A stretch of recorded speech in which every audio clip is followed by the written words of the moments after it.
mən danışdıqca. Mənə qamçı vurmaqda davam eləyir o namərd. Deyir, bibim də qamçı gələn səmtə qollarım verir, o səmtə, bu səmtə qollarım verir. Deyir, mən baxdım, ağladım. Mənə təsəlli vermək üçün dedi ki, əmmətüki, misluki, qızım ağlama, bibi də sənin kimi döyürlər. Zeynəb döyülməyi ilə onlara təsəlli verir qızlara. Qızlar atlar qabağında qaçır bu gecə, İmam Hüseynin o kiçik qızları. Biri deyir, ata çağırır, biri əmi çağırır, biri qardaş çağırır. Nalələri səhraya yayılıb uşaqların. Düşmən deyə gördüm bir uşağın ətəyi yanır. Allah, hansı ürək dözər Əhl-i Beytin bu müsibətlərinə? Mən bilmirəm, vallah. Niyə yandırırdınız Əhl-i Beytin balaları? Niyə belə elədiniz? Niyə belə elədiniz? Day özünə müsəlman deyənlər. Deyir, yaxınlaşdım, deyir, əlim qoydu başına, dedi, şeyx yorulmuşam, soyulmuşam.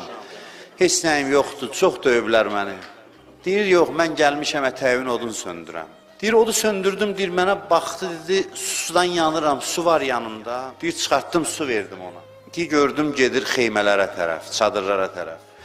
Deyir, dedim, qızım, hara gedirsən? Dedi ki, bir balaca bacım var xeymədə, o da susuzda aparım, əvvəl o sudan içsin. Deyir, dedim, su qadağan olmayıb, hamıya verəcəklər. Onda deyir, gördüm, başqa səmtə gedir.